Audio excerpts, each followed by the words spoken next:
Bonjour à tous, donc on se retrouve, ça y est on est en octobre et on est très accompagné par ces énergies de mois de transition. Donc souvent on dit octobre c'est la plongée, la descente vers la mort d'une certaine manière. Euh, je trouve que c'est important de vous rappeler qu'en fait le processus de mort il est essentiel, il est important dans le cycle de la vie, tout simplement. Donc, c'est vrai qu'il y a des personnes qui réagissent assez violemment dès qu'on aborde le sujet. Et un peu comme un serpent qui va perdre sa mue. Et donc, quand il perd sa mue, c'est un processus de mort d'une certaine manière, puisque quand vous retrouvez la peau, justement, elle est toute sèche. C'est une partie morte, en tout cas, de son corps, dont il va se délester pour pouvoir justement évoluer. Et j'aime bien utiliser en tout cas cette image du serpent. Donc je m'excuse, j'ai des travaux juste devant chez moi et quel que soit l'endroit où je me mets, on les entend. Donc voilà, je me coupe un petit peu dans mon message parce que bah, ça m'embête de vous délivrer en tout cas une vidéo avec un fond de travaux, mais j'ai pas trop le choix. Donc pour revenir à l'image, le serpent qui va donc délester sa peau. Et au final, quand on regarde, donc même si c'est un processus de mort, le serpent lui en lui-même il n'est pas mort. Et c'est pour ça que je trouve cette image très intéressante. C'est exactement, pour moi en tout cas, les énergies qui nous accompagnent là en automne et puis en hiver. On va venir se délester de tout ce dont on n'a plus besoin. Donc bien sûr, on le fait aussi au cours de l'année, au moment du printemps, etc., etc. Il y a tout un tas de processus similaires à celui qu'on vit, c'est juste que là, vous avez aussi l'accompagnement, en tout cas au niveau de la nature, des plantes, ou en règle générale, en tout cas, elles vont végéter. C'est le cas en tout cas des plantes là que vous voyez à côté de moi. Pour l'instant, elles n'ont pas trop de mal parce qu'on a encore du soleil aussi. Mais dans quelques semaines, moi en tout cas je l'observe, vous le verrez peut-être chez vous aussi si vous avez des plantes, elles ont comme un ralentissement, un peu comme une entrée en hibernation où leur rythme cardiaque est réduit. Donc c'est ce qu'on appelle clairement végéter. Heureusement, ce sont des plantes d'intérieur qui sont dans un espace qui est quand même chauffé, donc elles ralentissent pas autant que si elles étaient dehors, où clairement dehors, vous le voyez, il y a certaines plantes qui vont finir par perdre toutes leurs feuilles, un peu comme les arbres. Et puis, elles auront même plus de tiges d'ailleurs, elles vont complètement disparaître, vous aurez l'impression qu'elles sont mortes.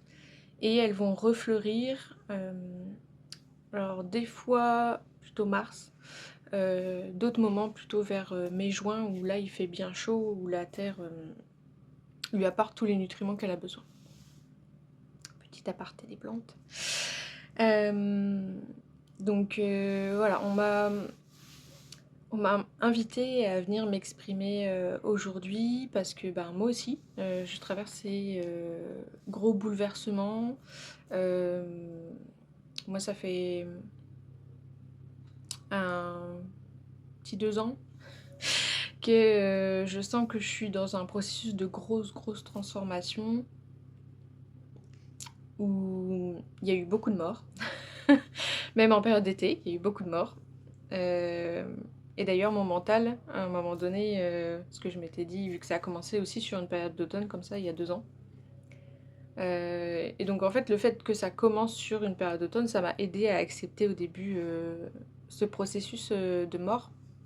Je me suis dit, bon, je vais suivre le cycle de la nature. Et au printemps, ça ira mieux. Oui, et en fait, non.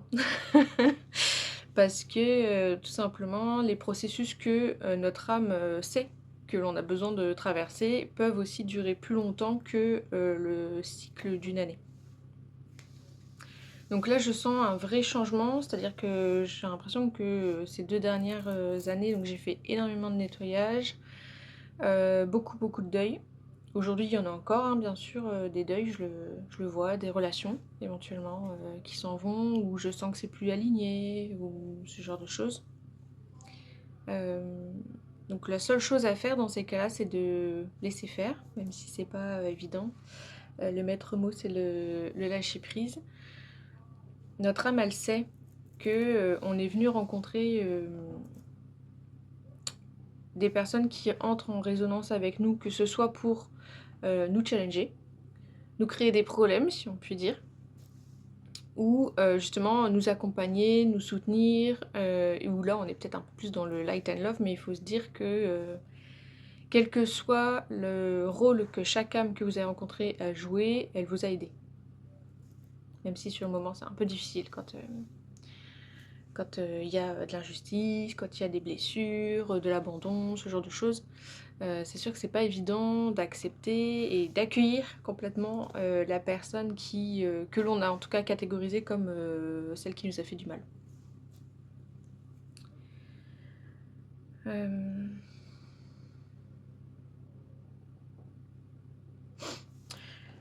Je prends une petite respiration et donc moi j'ai eu la carte de l'oracle l'union entre le ciel et la terre de Venusia Starchild, donc redirection. Elle est sortie au mois d'août si je me trompe pas, donc là où on est rentré sur une période qui était quand même assez comment dire, forte énergétiquement, qui est venue me soutenir. Et là je sens donc cette carte m'accompagne en fait sur mon hôtel depuis août, et je sens bien que ce chemin en fait qui est dessiné sur la carte, alors je sais pas si vous voyez bien, non on voit pas trop, mais en gros vous avez comme un flot d'eau qui vient d'ici et qui passe comme ça pour montrer justement la redirection, dans le sens où on était là et puis en fait on est redirigé d'une autre côté sur une autre porte d'une certaine manière. Donc qui dit qu'on est redirigé sur une autre porte, il y en a forcément une qui va se fermer. Et pour être redirigé comme ça, moi je le sens, c'est pas juste un deuil. Alors que peut-être mon mental, en tout cas, ou notre mental, d'humain qui a l'habitude dans la société que ça aille vite, etc., moi j'ai eu tendance à me dire j'ai un gros deuil à faire et puis ensuite ça ira. Et c'est pas exactement comme ça que ça fonctionne. Surtout que on a beau se dire il y a un deuil à faire, finalement lequel exactement, c'est des choses dont on n'a pas conscience au moment où on commence ce processus de redirection. Et qui dit redirection dit justement changement. Et donc le changement, c'est quand même une grosse thématique. Là d'ailleurs, on est sur une phase de transformation de la planète entière, si je puis dire. On a eu la planète elle-même a plusieurs cycles, vous le savez. Il y a le cycle par exemple où il y avait justement les dinosaures, etc., etc. Puis ensuite les humains. D'ailleurs on pourrait se dire les dinosaures étaient très forts. Pourquoi finalement l'humain a survécu, donc les mammifères ont survécu et pas les dinosaures, alors qu'en termes de force, quand on compare, les mammifères font pas le poids par rapport aux dinosaures. Et j'ai eu une guidance l'autre soir où ça me disait que la loi du plus fort existe toujours, mais que quand on compare justement cette situation entre les dinosaures qui ont disparu pour laisser place aux mammifères, la grosse différence, surtout si on prend l'humain comme mammifère, c'est que c'est l'intelligence humaine qui a pris le pas sur la force physique et de combat en fait de l'époque des dinosaures. Et qu'aujourd'hui, il y a une autre force qui est appelée à s'exprimer, donc on est en train aussi de changer de cycle dans ce sens-là. Donc il y a eu un premier cycle entre les dinosaures et les humains, et là on est en train de changer de cycle. Donc c'est pas forcément la disparition complète des humains, hein, je vais pas faire un truc apocalyptique, vous inquiétez pas. C'est juste que on nous demande de développer une autre type de force. Je pense qu'on le voit, on en a marre des... comment dire, de faire des concessions, par rapport à l'intelligence, il y a de la perfidie aussi dans l'intelligence. Donc l'humain a beau être intelligent, bon, pas besoin de vous faire de dessin, en fait, vous voyez le monde. Il y a beaucoup d'arnaques, de manipulations, enfin voilà, ça se sent sur tous les plans. Bon, bien sûr, on pense aux politiques en premier, mais il y a tout un tas d'autres plans. Et aujourd'hui, moi, ce que je ressens, c'est qu'on est appelé à retourner clairement sur la voie de notre cœur, de se réaligner complètement à lui. Et là, on est sur une énergie qui est totalement différente. Et donc, justement, on nous demande de passer de l'intelligence humaine à l'intelligence du cœur. Donc, de notre mental à notre cœur. Et que c'est ça qui est en train de se passer et nous faire basculer d'un cycle à un autre sur justement l'évolution de la planète et son cycle.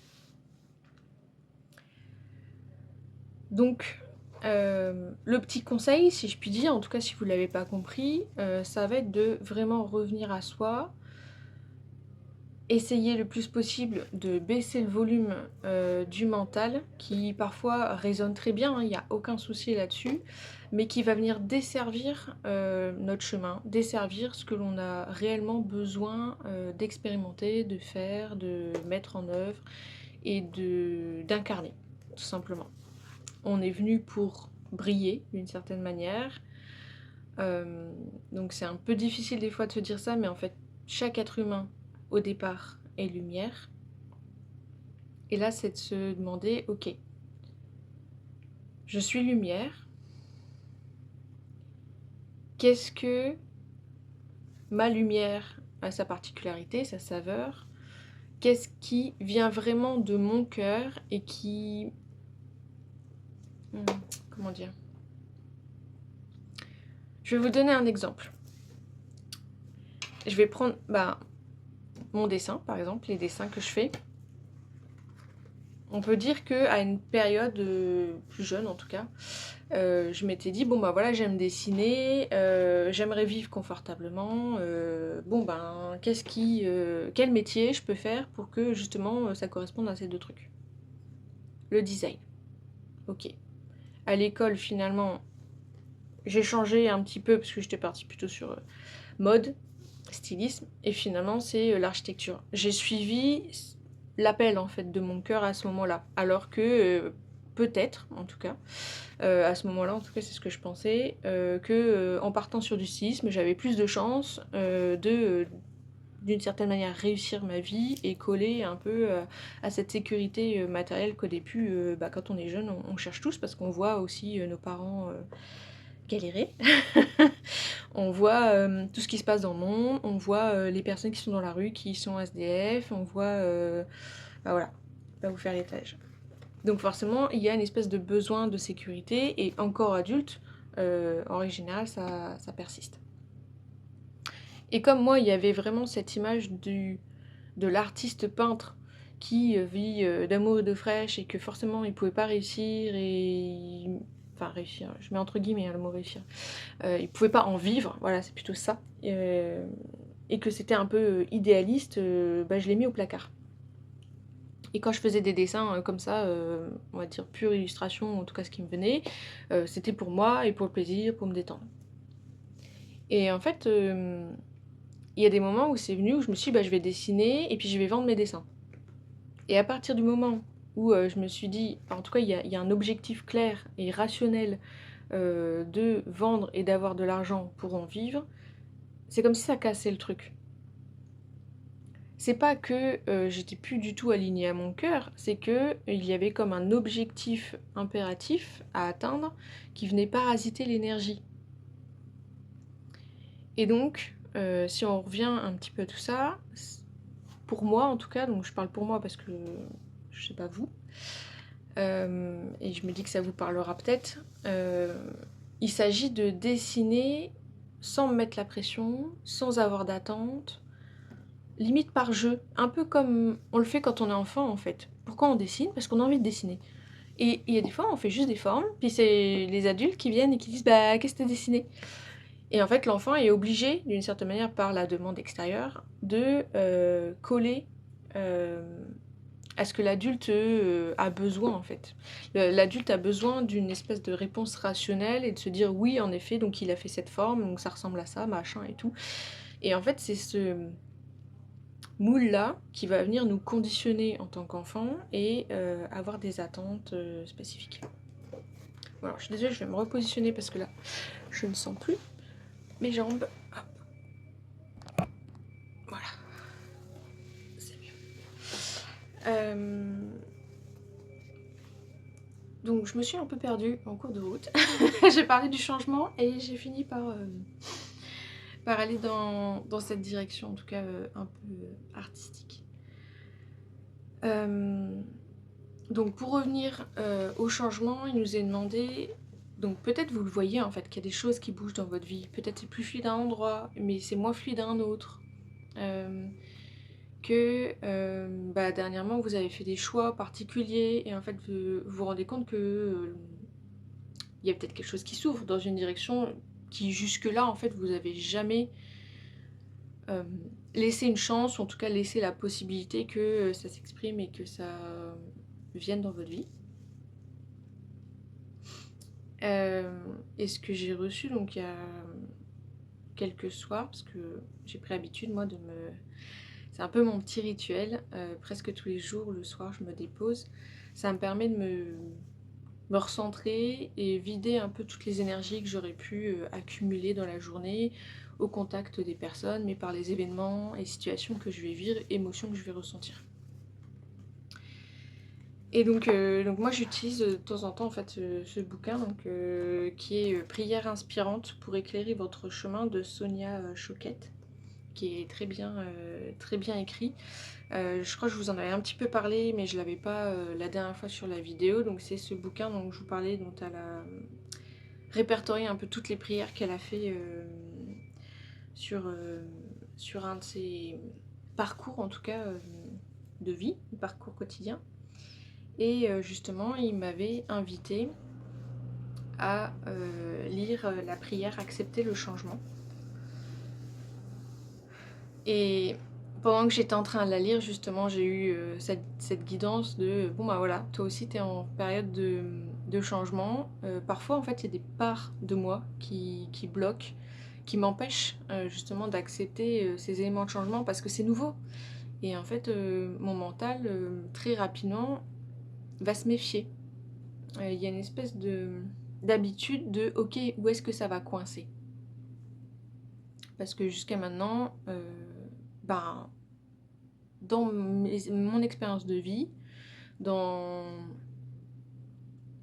tout ce que j'ai pu vivre en fait jusque-là, d'une certaine manière, de manière récurrente, il y a toujours eu quelque chose qui bloquait. Et donc c'est comme si à l'intérieur de moi, il y avait une part de moi qui n'acceptait pas ce changement parce que c'est pas dans ma zone de confort, même si c'est pas confortable.